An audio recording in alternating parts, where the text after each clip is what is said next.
Los hombres que conformaron la generación decapitada fueron los quiteños Humberto Fierro y Arturo Borja, y los guayaquileños Ernesto Noboa y Camaño y Medardo Ángel Silva. Como parte de las ironías de la vida, el bautizo de la agrupación fue años después de sus muertes. Arturo Borja Pérez nació en la ciudad de Quito, Ecuador, el 15 de septiembre de 1892. Su familia tenía ascendientes muy notables, ya que Borja era descendiente directo del Papa Alejandro VI, el Papa Borgia, y de la nieta de Fernando II de Aragón. Su infancia estuvo marcada por la personalidad de su padre, Luis Felipe Borja Pérez, muy conocido en Ecuador por su labor política, jurídica y literaria. Según los biógrafos de la época, su niñez fue tranquila, pero no feliz. Esto se debió, como se apuntaba, al carácter de su padre. En el hogar familiar reinaba una férrea disciplina. Algunos estudiosos llegan a considerar al padre de Arturo como obsesivo. Parece que el progenitor imponía unos férreos horarios y una estricta disciplina a todos sus hijos, lo que acabó reprimiendo el desarrollo de la personalidad de Arturo. La consecuencia de esa educación represiva fue la propensión del poeta a sufrir depresión. Muchos biógrafos apuntan que influyó de manera decisiva en su suicidio. Fue precisamente mientras escribía cuando Arturo se dañó un ojo con la pluma. No se conoce cómo ocurrió, pero el caso es que la punta de esa pluma se clavó en uno de sus ojos. Para intentar mejorar la lesión, el poeta y su padre se desplazaron hasta París en 1907, cuando tenía 15 años. Como consecuencia del accidente, Arturo debió llevar una venda negra en el ojo herido durante un año, esto siendo aún un adolescente. Incrementó sus problemas anímicos afectando su estado de ánimo. De acuerdo a los biógrafos, su actitud variaba dependiendo del momento, alternando fases de melancolía y tristeza con otras enérgicas y sociables. Sin embargo, ese viejo viaje a París convirtió en una gran oportunidad para el joven poeta. Arturo tenía mucha facilidad para los idiomas y se inscribió en un curso literario en la capital francesa. El mencionado curso de literatura no fue el único provecho que sacó Borja de su estancia en París. Durante el tiempo que estuvo allí, entró en contacto con los llamados poetas malditos, Baudelaire, Verlaine y Mallarmé. De ellos aprendió parte de su estilo de escritura vibrante y melancólica. No solo se empapó de la literatura de esos poetas, especialmente de Baudelaire, Mallarmé y Rimbaud, sino que también se contagió de parte de su comportamiento. Estos autores vivían en la bohemia, ingiriendo una gran cantidad de alcohol, ajenjo y otras drogas. Con 17 años, Arturo Borja regresó a Ecuador. Parece que a su vuelta el carácter de Borja había mejorado y las crónicas lo describen como un joven risueño. Imitando lo que había visto en Francia, formó un grupo literario, reuniendo a su alrededor a una serie de jóvenes autores. Entre los más asiduos a su encuentro se encontraba Ernesto Noboa Camaño, con quien había coincidido en Europa, Humberto Fierro y Medardo Ángel Silva, entre otros.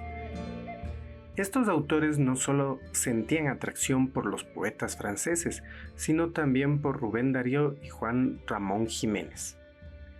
En esa época, Borja y sus compañeros adoptaron un modo de vida bohemio, dando muestras continuas de ingenio y alegría.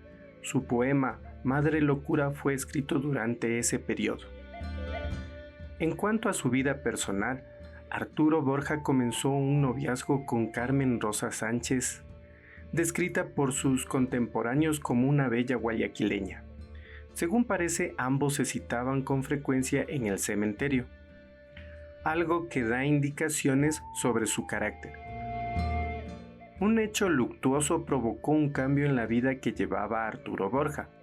En 1912 su padre falleció, dejándole como herencia 8,000 sucres. El poeta decidió dejar de trabajar y solo dedicarse a escribir y realizar las actividades que más le gustaban.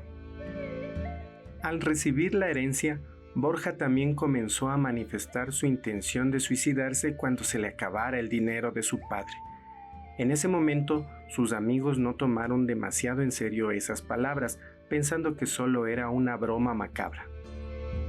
Sin embargo, los biógrafos apuntan que muy posiblemente Borja comenzó a tomar morfina en esa época, al igual que lo hacía sus compañeros Noboa y Camaño. Antes de recibir la herencia no había podido adquirirla y al poder pagarla se convirtió en adicto. Después de un tiempo de noviazgo, Arturo y Carmen Sánchez contrajeron matrimonio el 15 de octubre de 1912, cuando él tenía 20 años. Ambos disfrutaron de varias semanas de luna de miel en una hacienda cercana a Guápulo. Como se ha apuntado anteriormente, ninguno de los amigos y compañeros del grupo literario de Arturo Borja habían creído en su amenaza de matarse cuando se le acabara el dinero de la herencia. Sin embargo, el poeta lo decía totalmente en serio. Así, el 13 de noviembre de 1912, una vez finalizada su luna de miel, Arturo Borja tomó una sobredosis de morfina que le causó la muerte. De acuerdo a los cronistas de la época, ambos cónyuges habían llegado para suicidarse juntos. Por razones no explicadas, la esposa de Borja no llegó a cumplir con su parte y siguió con vida. En aquel momento todos los allegados, incluida la viuda, intentaron ocultar el suicidio para evitar escándalo social. La versión que ofrecieron fue que falleció víctima de un colapso. Arturo Borja murió cuando solo tenía 20 años. Por esta razón su obra no fue muy extensa, aunque los expertos afirman que bastan para probar la calidad del poeta. Fueron en total 28 poemas, la mayoría publicados póstumamente en el libro La flauta del Onix. A pesar de esa escasa producción, Borja es considerado como uno de los pioneros del modernismo en Ecuador, junto al resto de los componentes de la generación decapitada. Llevaron al país a una nueva manera de hacer poesía, tanto por el estilo como por la temática. Sus primeros trabajos muestran algo de optimismo, tal y como se puede observar en su poema Idilio estival. Sin embargo, con el tiempo su escritura va evolucionando hacia una temática más siniestra, con la muerte jugando un papel notable. Los críticos afirman que los poemas muestran una profunda desesperación, tanto que llega a transformarse en un deseo de morir. Algunos de los poemas más conocidos fueron Madre locura, Las flores lejanas y Flauta del Onix. ¿Qué opinas sobre estos fascinantes poetas? Déjanos tus comentarios y no olvides en suscribirte a nuestro canal. A continuación escucharemos algunos de sus poemas. Por el camino de las quimeras, para Carmen Rosa. Fundiendo el oro de tu belleza con el tesoro de mi tristeza, fabricaré yo un cáliz de áurea realeza, en donde juntos exprimiremos el lustorio racimo de los dolores, en donde juntos abrevaremos nuestros amores. Será una copa sacra, labios humanos no mojarán en ella, decorarán sus bordes lirios gemelos como tus manes, como tus labios habrá pétalos rojos, y en su fondo un zafiro que fue estrella como tus ojos. El sortilegio declinará, la magia de nuestro encanto tendrá un veneno de sacrilegio. La última gota la absorberemos locos mezclada en llanto, la copa rota se perderá, camino de las quimeras. Tú estarás media muerta, mi último beso morirá en tus ojeras, mi último beso se alejará, camino de las quimeras. Madre locura. Madre locura, quiero ponerme tus caretas, quiero en tus cascabeles beber la incoherencia, y al son de las sonajas y de las panderetas, frivolizar la vida con divina inconsciencia. Madre locura, dame la sordónica gracia de las peroraciones y las palabras rotas. Tus hijos pertenecen a la alta aristocracia de la risa que llora, danzando alegres jotas. Solo amargura traje del país de Cíteres. Sé que la vida es dura, y sé que los placeres son libélulas vanas, son bostezos, son tedio.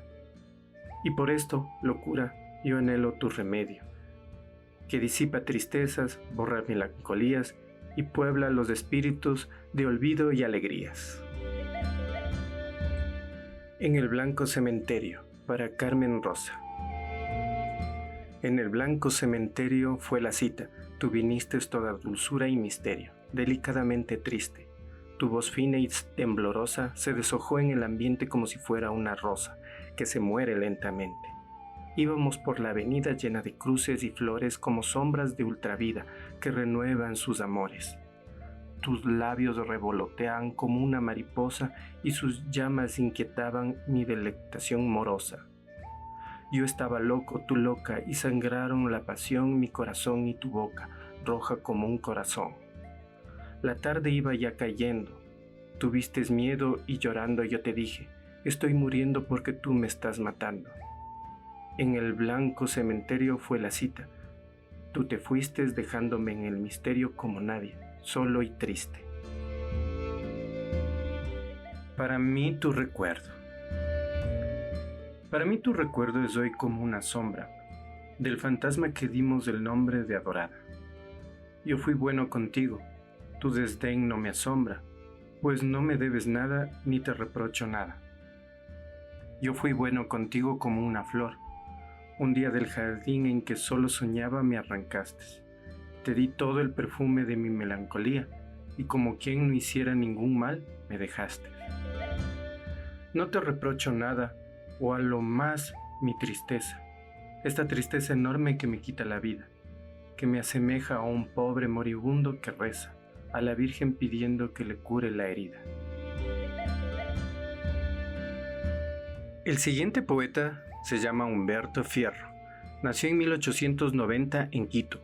Sus padres fueron Enrique Fierro Rosero, de origen colombiano, y Amalia Jarrín Zapata, oriunda de Ecuador.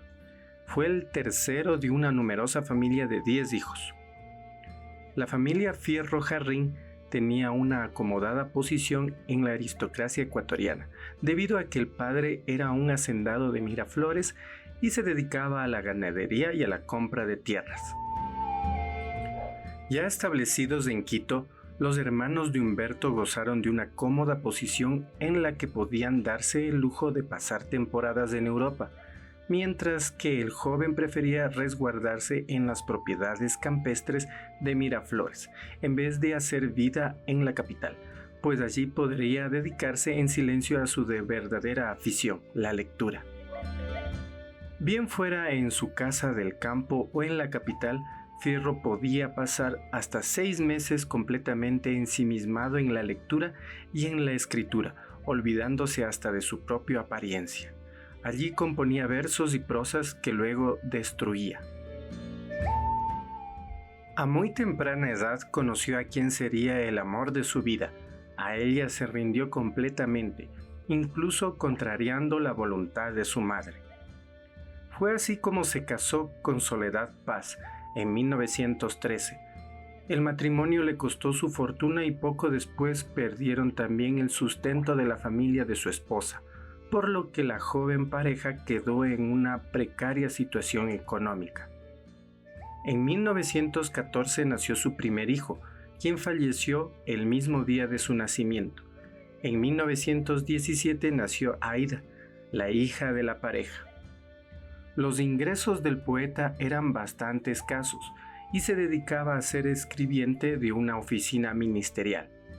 Se dio a la presión materna y a la añoranza de su vida en Miraflores, por lo que dejó a su familia y volvió a su terruño en Miraflores, donde todavía vivían sus hermanas.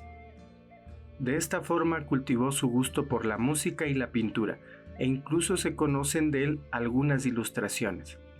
Su conocimiento del francés lo impulsó a profundizar en la poesía modernista francesa y a tomar de allí muchas de sus influencias. En cuanto a su carácter, era retraído, melancólico, solitario y poco conversador, aunque a veces sorprendía a todos con su sarcasmo. Era de trato distante, lo que encajaba a la perfección con su origen aristocrático y causaba ciertos comentarios negativos sobre su persona. Si bien provenía de una familia adinerada, A diferencia de sus hermanos y sus compañeros decapitados, jamás viajó a Europa. Se había alejado de los excesos de la vida bohemia al refugiarse en la casa materna en sus tierras de Miraflores. Las causas de su muerte no están muy claras. La obra de Fierro dista un poco de sus colegas, pues sus versos resultan más rígidos, a la vez que evidencian su exquisito gusto por las artes y su obsesión por la literatura, haciendo, por ejemplo, alusión a la obra de Dante y de las aventuras del Quijote. Aunque nunca salió de Ecuador, sus lecturas de la mitología, del arte, la cultura y la música, así como el dominio del francés, trascendieron su obra, demostrando su amplísimo conocimiento. Sus poemas tienen un evidente corte melancólico y de nostalgia por épocas lejanas, sin que esto significara que se considerase un poeta maldito, pues su búsqueda por la belleza lo lleva a explorar otros matices. En 1919 apareció en Quito la que fue su primera y única obra publicada en vida. En este recoge 47 poemas, algunos ya previamente publicados. Aquí Fierro demuestra su maestría en la elaboración del verso. Son características evidentes el manejo elegante de la forma y la limpia realización del ritmo. Su poesía está colmada de referencias culturales que provienen de mitologías, leyendas y viajes, de ahí que pueda ser leída como una muestra de las vivencias y lecturas del poeta. El Laúd en el Valle fue una recopilación de sus poemas que él mismo organizó, sin que quede muy claro qué lo motivó a presentarlos así, ya que como no fechaba sus creaciones, no se puede afirmar que correspondan a un orden cronológico. En esta publicación queda demostrado su gusto por la pintura, pues incorporó sus ilustraciones e incluso un autorretrato. En cuanto a la temática, la naturaleza ocupa un lugar privilegiado. Un año antes de su muerte, el poeta entregó este poemario, Velada Palatina, a una editorial de Quito, pero luego decidió retirarlo sin que se conozcan los motivos.